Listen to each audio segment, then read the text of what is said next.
Hi, everyone. It's Barb Bruno. I just want to let you know that we're going to start in about 2 minutes. And again, we are recording this session. And so you will receive a recording of this after the call is done within probably 24 hours. So by tomorrow, you should have the recording of this call. I am going to open the lines for your questions at the end of the call. So please stay to the end of the call because we're going to answer questions and discuss a few other things right at the end. So I'd appreciate if you all stay with me through this whole call. I'm going to be discussing many different things, so you might want to take some notes down. But again, you will get a recording of this call. We're going to start in about 1 minute. And so I just want to make sure that you're there and you can, again, this is more of an owner manager type of topic. If you are not an owner manager and you're on, what you're going to want to do when you get the recording is give it to your owner or manager, because the things I'm going to share with them will also help you if you're not an owner or a manager. So make sure that you share this with your owner or manager. So we're at the top of the hour. I see many people logging on right now, but I believe in starting on time because of all of you that have gotten here right at the top of the hour. So we're going to discuss today the topic of what's next. And I think we're all wondering that, and I think we've learned over the last couple of years that there is only one certainty in the staffing and recruiting profession. And that certainty is that the workforce and the workplace are going to continue to change. I have been in this industry for more than 30 years, and I have never seen as many changes as have happened in the last 2 to 3 years. I mean, and again, if you're here, if you're in business, you're one of those people that made the changes that you had to make to not only survive, but to thrive in this marketplace. And I think right now, I do consulting for many owners. I'm out there in front of audiences of staffing and recruiting firm owners, but I'm also in front of your end users. I attend technology conferences. I speak at corporate events. And that's why when I'm giving you information during this hour, okay, it's going to be information that I've learned from your end users, information that I've learned from LinkedIn, because I do many courses for LinkedIn Learning. And as a result, they share a lot of their big data with me. And I also do weekly calls for job seekers. And so this information is not my opinion. All the information I'm going to give you today is really based on fact. And I think that's why it's so important to share. But again, the one frustration I'm hearing from most staffing and recruiting firm owners is the amount of business that's being written, but not filled, just because of the incredible lack of talent. Now, everybody's heard about all these technology companies laying off. But I was on a call with LinkedIn recently, and almost all of them are hiring contractors in the back door. They just are. They laid people off because they overhired during COVID. Are there still 3 jobs for every 1 person out there? The answer is yes. So right up front, I want to let all of you know that there has never been a better time for you to be in this business. But a candidate-driven marketplace, the kind of marketplace we have right now, is where your business should be the most profitable. And every time you hear your recruiters say, we can't find people, you've got to look at them and say, get down on your knees and thank God, because that's when your services are the most needed. That's when everybody needs us. But many of the owners I'm talking to, you're busy, you're hiring, you're doing all kinds of things, but you're not necessarily seeing the dramatic impact on your bottom line. And so let's start out with the current and future realities that are affecting the workforce. This is the workforce that we have right now. Number one, less than 50% of the workforce is working their traditional 40-hour work week. First time in history that more than half of the workforce is not working their traditional 40-hour work week. Over 55% of the current workforce are millennials and Gen Z, but the interesting thing is by 2025, which is less than 2 years away, over 70% of the workforce are going to be millennials and Gen Z. And by the way, there's many millennials that are now your hiring managers. There's many millennials that are now company owners. There's many millennials that own staffing and recruiting firms, and their viewpoint and their priorities are much different than prior generations, and again, priorities keep changing, don't they? It's amazing how, the minute you think you understand something and the minute you think that we understand what everybody's looking for, but priorities of candidates in today's workforce have significantly changed. The other thing that we have to be very aware of, and I'm sure you're aware of it when somebody accepts an offer that you didn't even know they had going, is that candidates are more networked than at any other time in history. But so should the people that work for you. You know, your team has to work on increasing their professional and personal network on a daily basis. This is something that you need to talk to them about and teach them how to do it. And I've created 18 courses for LinkedIn Learning, and I conduct weekly calls for hundreds of job seekers who don't know what profession I'm in. And as a result, they always complain about recruiters and help me understand the realities that our teams are facing. And let's talk about what is going on with candidates right now. I'm just going to give you the top 10 because of time frame, but they're being bombarded by unsolicited email, in-mail, and calls from recruiters. They feel recruiters don't care about them and just treat them like a number. They also realize that recruiters only care about filling jobs. And this is how they feel. They do not feel that you care about them. They feel that all you care about is filling a job. And they're quite frankly tired of being pitched jobs. And it's interesting, when I do those job seeker calls, I have hundreds of job seekers on the lines every week that I'm talking to. And again, they don't know who I am. And they go, you know, we're so tired of being pitched jobs. And almost always it's not a job that I would even consider. And candidates are not interested. Today's candidates, this workforce is not interested in a new opportunity exactly like their current job. Even if you get them a job that is what they're currently doing with more money and better benefits, you know, a bigger title, if it's doing the same work, they're not interested. Today's candidates want to learn things. They want to advance. They want to increase their marketability with every single job they take. And this is a big change, because before we could take somebody doing a job, and if we found another client that would pay them more for doing the same job, they would accept the job. The candidates in today's workforce want to learn things. They want the job to be a stretch. They want to know that they're going to have to work at this, but that they're going to learn so that they can realize career advancement. They value flexibility, individual and career growth, and the impact of their work. They will point blank ask you what training is going to be held, both professionally and personally. How am I going to grow? And what impact does my job have on a company attaining their goals? And I don't care how low the title is, they want to know the impact of their work. Almost everybody has had prior experience with a recruiter. And this wasn't the case 10 years ago, but now almost everybody has had a prior experience with a recruiter. And when you consider the fact that we place less than 5% of the people that we attract, many people have not had a positive experience. Most candidates are open to to change jobs if the opportunity represents career advancement, not just more money and a new title. They want career advancement. They want to be learning something. The thing that makes me sad is they feel we're all alike. They don't see any difference between you and I or anybody else in our profession. And what they've said to me often is that I'm just a commission check to the recruiter. That's why they don't come back. Where we want to be their lifetime agent, they know that they're a commission check, especially if they're working contract or temp. And so they feel that they're going to spread the wealth and they're going to go to other people because they don't feel you care about them. In addition, they're going to do some things. They're going to schedule interviews on their own, especially if you only schedule one interview. You know, those of you that follow my training know that I believe in the formula 3 + 3 = 3. You have to have 3 opportunities for every candidate that you represent. You have to have 3 people in final interviews, and then you're going to close 3 deals. You cannot send 3 people to one of your clients, and by the time you get to final interviews, you're down to 1. That's when and if they accept a counteroffer, what do? You know, you want to get 3 people to final interviews. They will arrange interviews through other sources, and they will receive a counteroffer from their current company, and not necessarily before they quit. It might be a month or 2 later.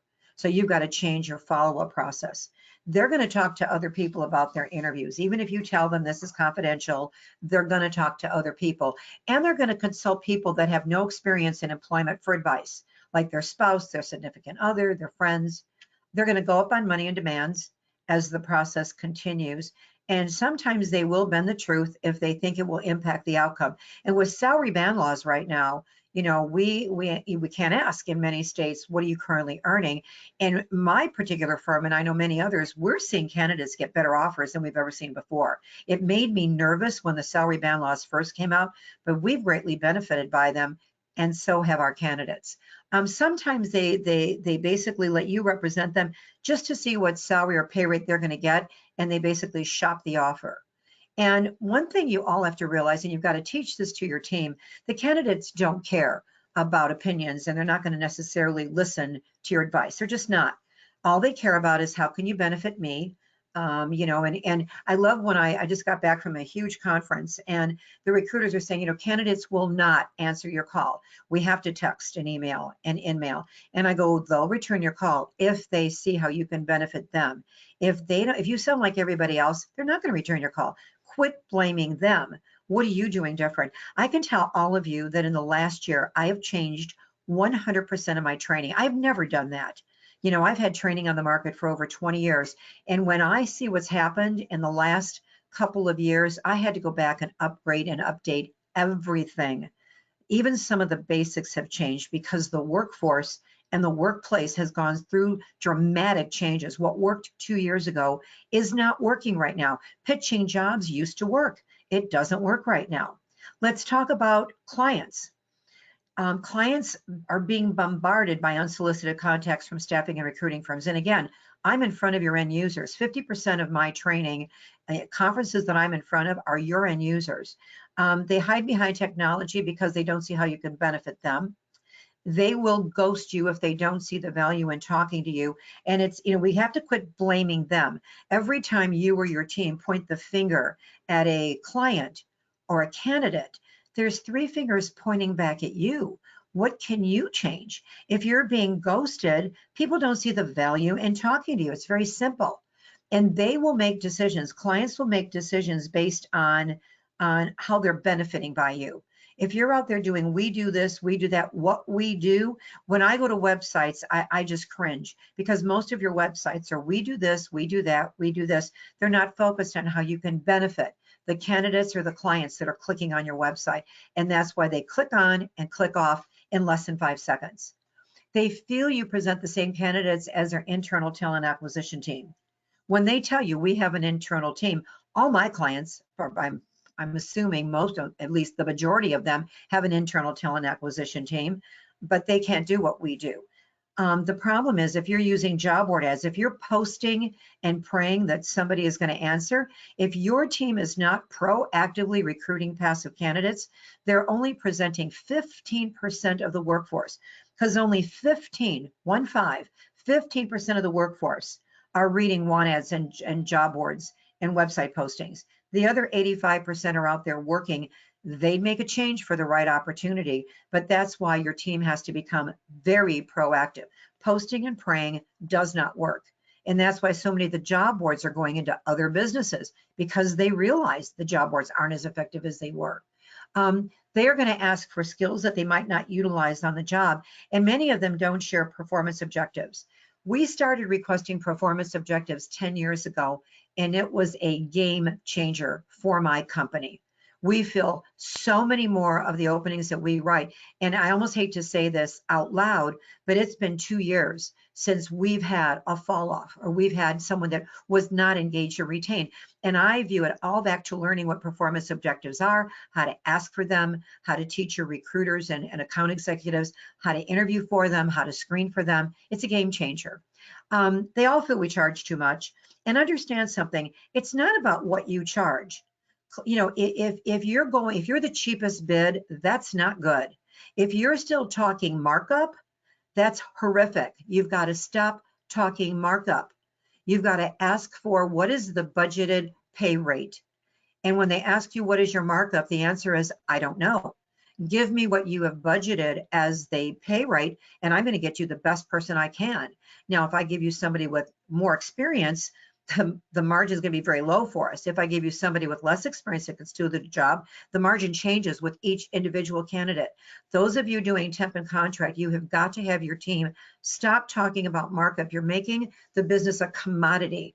And again, our services are needed more than ever. Your margins should not be decreasing, they should be increasing. Now, if you're working with a VMS and RPM, there's certain types of arrangements where the bill rates and pay rates are set. But you want the majority of your contract and temporary business to be, high margin, high profit. I'd rather have 20 people out there with high margins than 100 people out there and I'm barely making anything. Because if I'm working at a break even, I'm losing money. You know, recently I was doing some consulting for a firm, and I had them look at the profit they were making on each one of their clients, not how much money was generated. I had them look at the profit they were making on each client, and I had them identify their top 5 most profitable clients. And they were shocked that none of their big clients were in the top 15 of their highest profit. In fact, most of their big clients, they were losing money on and didn't even realize it, because it was such a volume account. They were looking at the total volume rather than what hit the bottom line. And often they're not on the same page as others in their hiring process. Have you ever sent people and everybody's screened out at the last interview because the direct report doesn't agree with what you were given to look for? And so often they just feel like a source of revenue for us. Well, I just came back from a CEO conference, and I was saying to them that, you know, staffing and recruiting firm, we want to be, you know, a consultant. We want to be a trusted advisor. You know, we eventually want to be friends with them. And they go, Barb, the only time you talk to us is when you're making money off of us. Don't tell me that you want to partner with us. And I said, then you're working with the wrong staffing and recruiting firm, because we're workplace experts. We've got to talk differently. Clients and candidates have changed. What worked 2 and 3 years ago is not working today. You've got to change your approach with both your clients and your candidates. And again, you may change their perceptions to differentiate, and you must change their perceptions to differentiate and grow your business. And let's talk about for a moment about the people you're hiring internally, because again, I'm talking to so many owners, and I do consulting for some of the best companies out there, and they're all experiencing the same thing. They're telling me it's very difficult to attract, hire, and retain their own internal team members. And what I have to ask all of you, if your team loves you, if you've got a great team and you feel they're happy and they love you and they love their job and you feel that everything's going great, why are they not sending you referrals? 40% of your new hires should be referrals. It's the same with your candidates. How many candidates that you place in jobs are referrals? It should be 40%. How many new clients are you getting as a result of referrals? It should be at least 40%. If you don't have that, if you're not getting referrals of clients, candidates, and internal team members, then you've really got to go back and revamp your referral programs. It's the best business. Peak performers are being recruited away, and often by your clients. Corporations are offering much higher base salaries than you are. Temp workers and contractors are being recruited away about their coworkers. And I want you to think about something. Every person that you've placed in a job, whether it's a direct hire, a temporary worker, or a contractor, they are either your army of recruiters or they're being recruited away. So think for a moment, how many referrals are you getting from the temporary workers that are out there working for you, from the contractors that are out there on long-term contracts, or from the direct hire candidates you placed in jobs? Because if they're not giving you referrals and they're not out there telling everybody how great you are, then you've got to ask yourself why. What are candidates saying about you after they're placed in a job? Did they just feel like a commission check? Because that will greatly limit referrals. What is your follow-up and nurturing process after you place someone in a job? And I don't care if it's a temporary assignment, a contract, or a direct hire. What is your specific follow-up and nurture process for people you've put in jobs?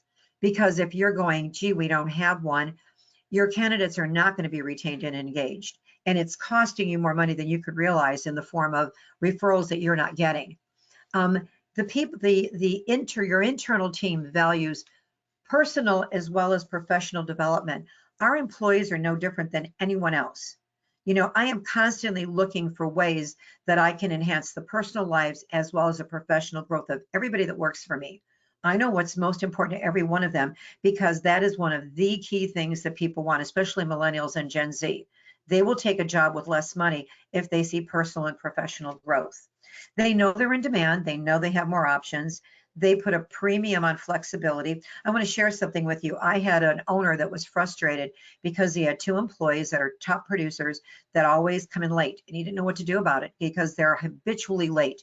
As a result, his people that have been there for years are complaining that these 2 people should be fired. And he called me and said, I can't fire them. They're producing great for me, but they never get her on time. You know, I don't know what to do. And I said, well, we'll change her hours, put flexible hours, have 8 to 5, 9 to 6, and 10 to 7. Now you're covered from 8 to 7. And he goes, what if everybody works, 10 to 7. I go, parents are going to work 10 to 7. Maybe your millennials that don't have kids would love that. Well, he's got coverage now from 8 to 7, and sales and profits have skyrocketed. And he goes, the interesting thing about it is, Barb, they come in at 10 o'clock, but they don't leave at 7. They're texting me and emailing me and calling me at 9 and 10 o'clock at night. He goes, they don't mind working late. They just don't want to come in the morning. So think about flexibility that doesn't cost you anything. They put a premium on remote and hybrid working arrangements, and it's coming down to remote work. With pure remote, there's higher turnover, people feel very isolated, and the perfect model, according to LinkedIn and everybody that's studying this topic, is 3 days on site, 2 days remote. That seems to be the perfect arrangement for most companies. You've got to decide what works for you. They want recognition. And by the way, Gen Z, what I would have called micromanagement, they call caring. They want constant feedback. You cannot just give them feedback once a month. They want constant feedback and constant mentoring. And you got to understand something. The people that work for you are surrounded daily by networking and job opportunities. They're sitting all over their desks. So how do you protect yourself and your business? So that's what I told you we're going to talk about. What's next? Well, everything's changing. And so you've got to protect yourself. So consider these questions, okay? And I think this is important for all of you to consider because, again, we don't ask ourselves tough questions sometimes, do we? But wait, hold on a second here. Consider these questions. What do your customers actually say about your company behind your back? What do your clients and your customers say about you? What do they say about your company? What do they say about the people that are their contacts with your company? Because sometimes, you're not necessarily as the owner in touch with everybody. So their opinion is the person they're working with in your company. You as an owner, manager should have communication and relationships with all of your key accounts. That's one way to protect your business. What would you like your customers to say about you? And what do you have to do to make that happen? Because you might think you know what your customers would say, but unless you're surveying them, unless you're meeting with them once or twice a year to get their feedback, do you really know? How does your team talk about you when you're not there?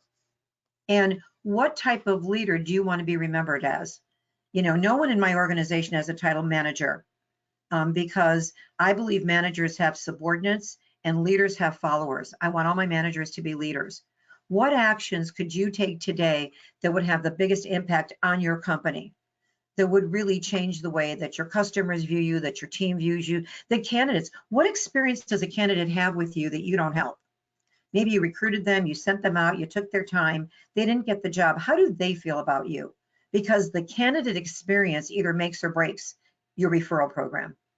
Because people you don't place in a job will still send you referrals if the candidate experience was positive. But when we survey candidates, I have my clients survey their candidates, they're shocked by what candidates say about their company after they've experienced them. So how do you protect yourself and your business? Because you've got to protect yourself and your business. And you can only do that by putting some strategies in place. And I'm going to share 13 specific strategies with you today. Number one, if you're the top producer of your company, unless you just intend to earn as much as you can and then close the door, you've got to replace yourself as the top producer. Number two, you've got to identify additional sources of revenue. I am always working with my training clients on how do you find passive sources of income? How do you unbundle services? How do you get affiliate incomes? Do you have a blended business model? You should be making as much money on direct hire as you are on contract and temp right now, because both segments have been so strong. And I know many contract staffing firms that do direct hire, but it's like 2% of their business, where right now it should be 40% of your business, and the fees are going up. If you're only doing contract and you're playing it doing direct, you really need to think about this, because if you want to sell your firm for the most money, if that's your exit plan, you have to have a blended business. What is your exit plan? Because I know after the last 2 years, many owners have changed their exit plan or revamped it. Have you? Because the last 2 years have changed everything, and how much have you changed in the way you train, in your systems, in the way you do things, and in your exit plan? Because you've had to make changes because of the way the market has changed. Have you set up your business like a franchise? One thing that surprises me is when I go in to do in-house training, it's the lack of systems and processes. And you can't have your top producers doing what they want to do, but everybody else has to follow a system, because you can't grow based on that. You just can't grow. It causes internal chaos and it negatively affects your company culture.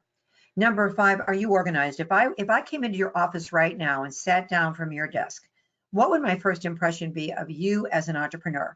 Are you the most organized person in your company? Because prosperity is not drawn to disorganization, period.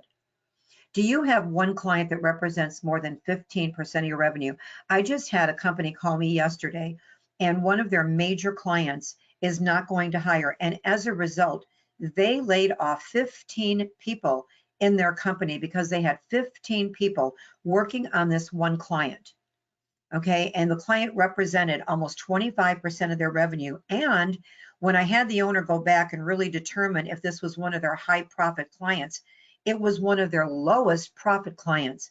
But because they represented over 20-25% of their business, they were so tied into this one client that when they quit hiring, the company's behind an 8 ball right now.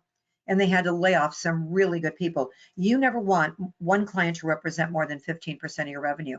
That's not recession proof. You want multiple contacts at each client. Ask your salespeople how many contacts they have, because our contacts are moving more than they've ever moved. And you have to have multiple contacts at each company. And you need to personally meet with the owners of your client companies, at least annually. I meet with the owners and the people in the C-suite of our clients twice a year. I just feel as an owner of a company, that's my job.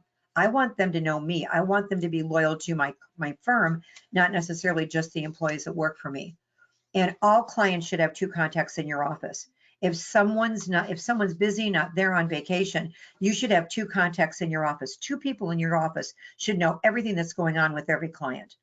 You want to build teams around your big billers rather. And I think this is why I don't have turnover internally, is I build teams around my big builders. So if I lose a big biller, I don't lose clients, I don't lose candidates, and I've got other people that know exactly what was going on. I call them production pods, and I teach my training clients how to do it, how to pay for them.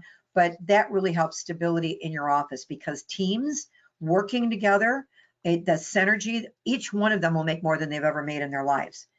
Place your assets in irrevocable trust. If you have a will and not a trust, you could lose 1/3 of your assets. You think your family is going to get what you have, they will be lucky to get 1/3. I've seen it happen to too many people in the last few years. Take 5% of your cash in or your GMP and put it in an interest-bearing reserve fund targeting passive sources of income. Because if you put money and it's drawing interest and you're thinking about passive sources of income, they will just end up on your desk. Number 13, and this is something that I personally experienced 5 years ago, and it was awful. You've got to back up your data, your ATS, your back office, your files, your folders. If they're in the cloud, you've got to make sure that you're protected from hackers, especially crypto viruses. I didn't realize that I was sharing my cloud. I was paying a lot of money to this company, and I thought I had my own cloud, only to come find out, because we had some data being destroyed, that somebody else, another company, had been attacked by a crypto virus, and because we shared a cloud, we were attacked too. And so you've got to know if they're monitoring, their infrastructure daily for crypto viruses and other hacks. Are you isolated from other clients? These are things you have to learn to ask to protect yourself.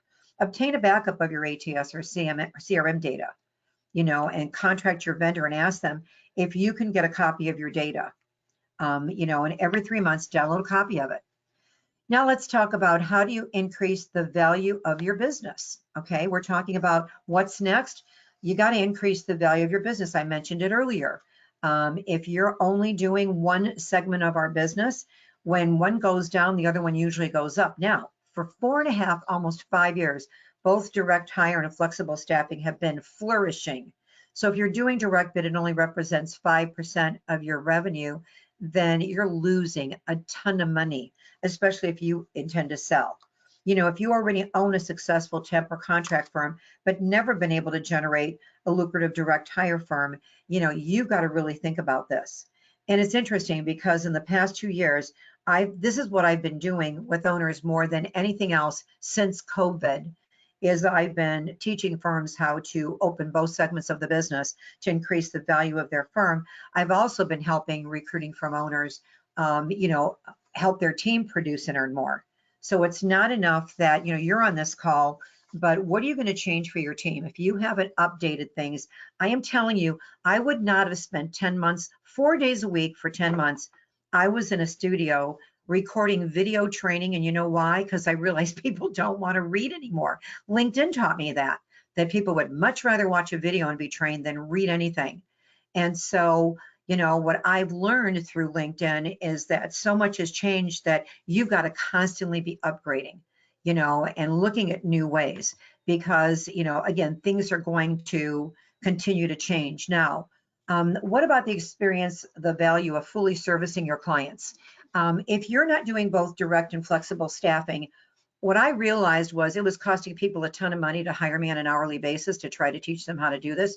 So I took everything I've done in the last 2 years and I put it into a 35 lesson tutor that can teach you, an owner or a manager, how to open the other segment of the business.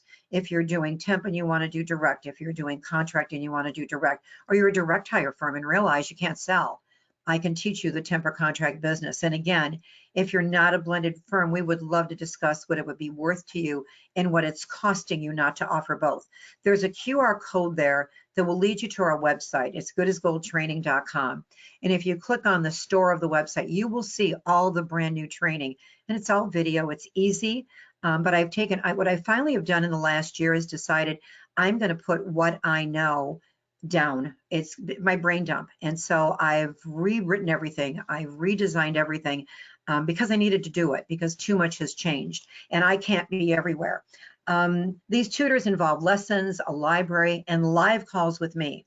I do training webinars once a month for these clients, and I do bi-weekly coaching calls. And I also have weekly training webinars that benefit not only the owner, but your team.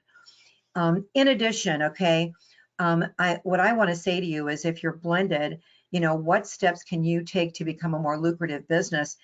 For the first 5 people that decide they might be interested in this, I'm going to reduce our price by 25%. And so for $2,000, I can help you open an extremely lucrative segment of our business. And it's a step-by-step with scripts, with everything you need to do. I even show you how to enhance your referral programs. You want to get more referrals, you can duplicate my client, candidate, and internal employee referral programs that will dramatically increase your referrals. Now, if you have questions, there's the phone number of my VP of Sales, Jody. Please write down that number. Again, you're going to get a recording of the call. You're going to get the outlines of these tutors. They'll be emailed to you. But if you talk to somebody in my organization or one of our experts, one thing I know for sure is it's going to be worth your time because all they're going to do is ask you what you're trying to achieve and determine if we can help you or not. We might be your solution, we might not. If we're not, we'll tell you what you need to do. All we need to know is where are you trying to go with your company? What are your goals? What are your objectives? And we can help you get there. Also, we have got brand new training for your team. We have direct hire tutors, contract staffing tutors, and temporary staffing tutors, and they're broken down between recruiting and sales, recruiting and client development. And so, and again, these tutors are 32 lessons, plus it exposes your team to me live once a week. And once you own our tutors, by the way, and these tutors are less expensive than the owner tutors. Once you own one of our tutors, do you know what it costs you to train somebody for as long as they work for you? $50. It's a one-time $50 charge per course that they're in, and they got access to live weekly calls, all our scripts, all our forms, everything that we have, I've thrown into these tutors. So again, you can contact us at the number to discuss your training needs. I would love for you to call Jody. You've got her number, or you can click on the QR code that will lead you right to our site. Now, once you invest in a tutor, if you're going to invest in tutors, you can either call Jody and she can help you invest and make sure you're one of the first 5. By calling her today, she'll put you on a list to make sure that you get into that top 5 list, or she can walk you through. But purchase from our site. If you do, make sure that you realize you're going to get a $500 discount on any future tutor you buy. Once you're a tutor client, you save $500 on any future tutor. Now what I want to do is I want to answer your questions. I don't care what your questions are about. It could be what I discussed today. It could be anything. Go to the control panel on your right. and you see the attendee bar, okay? You can find your name under the attendee bar. If in fact you put in the telephone number, access code, and PIN number, you can click that little hand at the top. See that little hand that looks like a hand icon? If you click on that, I can unmute your lines and you and I can talk. Or if you'd rather type in a question, you can go down to the bottom. It's like the third bar from the bottom says questions, okay? And if you go to the questions, you can type in a question. If you don't want me to use your first name, then just put anonymous or confidential, but I'd be glad to answer any question. Okay, let's see, are there any hands raised? We have a lot of people here. Let me go through this whole list. I don't see hands raised, but I do see some questions. Let's see here. Oh, I've got a bunch of questions. Okay, let's start getting to these. All right, let me go to the first one. Can I get access to the recording? The technical issues remain. Let's see. Yes, you know, you will get a recording to this. You will definitely get a recording. I was always taught it was not professional to follow up with candidates once they're placed. To what degree should you keep in touch? I'm telling you, we have to keep in touch right now because the candidates have changed, you know, and they don't feel we care. I want you to think about how much do you talk to candidates when you're working with them all the time. You talk to them all the time, and then you place them in a job and they never hear from you. And yet we tell them, candidates want to know if they can trust us, if we care about them, and if we're going to do what we tell them we're going to do. When we place them in a job and they never hear from us, they feel like a commission check. I hear that every week. I do those live weekly calls, and I'm telling you, they complain all the time. They complain all the time that we don't care about them. We're a commission check. So I think you have to call them the night before. I call them the night before always to wish them good luck and make sure they went. I always call them after their first day of employment, you know, to make sure that I call them the morning of to wish them good luck that day. I call them after their first day. We call them after their first week. And we have a set schedule in the Tutor that shows you, like, we keep in touch with them for 6 months after we place them. And then they still get birthday cards from us. They get anniversary cards from us. Any holiday that's celebrated, they hear from us. Because if there is a problem, we want to know, because we don't want them to fall off. And often we can go to our client and we can prevent a little tiny issue from becoming a major problem. And the problem is now, your clients are not judging you by how many placements or fills you make with them. They're judging you by how many people that you place with them stay, how many become engaged, how many become engaged and retained employees. So you're being judged much differently than you were before. It's not just how many people you place. It's how many people that you place that become engaged and retained. Let's see, this is from David. Can you recommend a great, fairly priced EOR for New York? Have a client know who wants temp to perm, and I am too small to carry employees. You know what, David? Email my office at support@staffingandrecruiting.com. and I'll see if we can come up with a resource for you. So email us at staffingandrecruiting.com, support@staffingandrecruiting.com, and I will do my best to get you a resource. Let's see. I've offered your free training programs for years to our candidates. Will you continue this program? This is Lynn. Yes, I do have a career portal. What I did is years ago, I created a career portal for the candidates we don't place in jobs. And so owners could buy the career portal. Well, everybody said, can I have one? So finally I customized them where, you know, it's a career portal that you could buy. And then it gives them a 16-step process how to find a job. They have the weekly calls, and I never give them my name. So they think you developed this resource for them. And so, yes, we're going to continue that program, Lynn. You know, and anybody else that wants to learn more about that, you can call Jody or go to our website and look for the career portal. And it's just a resource because I was worried about the candidate experience. I want to help everybody. I want to place who I can place in jobs and then give other people resources. Let's see. What is your feeling on sending newsletters to candidates and clients? They don't read them. They don't read them. According to LinkedIn, 82% of all email are not being opened. 82%. And so it's based on your subject line. The subject line should be no more than 6 words, and it has to show them how they benefit by opening your email. And you have to put your name in the subject line to get a much higher open rate. And I don't know about you, but I probably get bombarded every month by at least 30 or 40 newsletters, and I don't even open them. I put a rule in Outlook where all my newsletters go into folders because they were filling up my inbox. So I think there's many other things you can do. Send an article of interest to candidates with a listing of some of your hottest jobs. Send your MPCs to clients every other month, and put an article of interest with a topic that they're going to open, and then give a sampling of the people you're representing, and do candidates 1 month, clients the next. And that will generate new clients because people will send it to their mailbox. So I'd much rather see you do articles of interest, and with the candidates, sample jobs, and with the clients, your top candidates. How do you handle a growing workforce who wants only 100% remote when your internal staff is hybrid? The truth of the matter is there's just as many people that will work hybrid. I think that we have to show them the benefits. We have to show them the benefits, you know, and it's making it challenging to hire new internal staff. We have 2 new hires accepted hybrid and then come up with excuses to always go remote. And Joe, you can't do that. You can't have your team working hybrid, then you hire somebody new and they're insisting on going remote. What I would tell them is if somebody wants to go 100% remote, that this is how they earn it. If they produce 40% more than their goals, they can go remote. I mean, come up with something where everybody could earn to work remote, or maybe they could earn to work, you know, more days at home if they hit certain standards.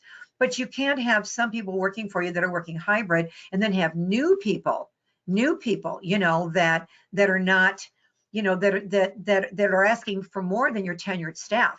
I mean, then you're going to have turnover. You're going to absolutely have turnover. Rena, I see your hand up. I went to unmute your call. You're self-muted. Can you unmute your call, Rena?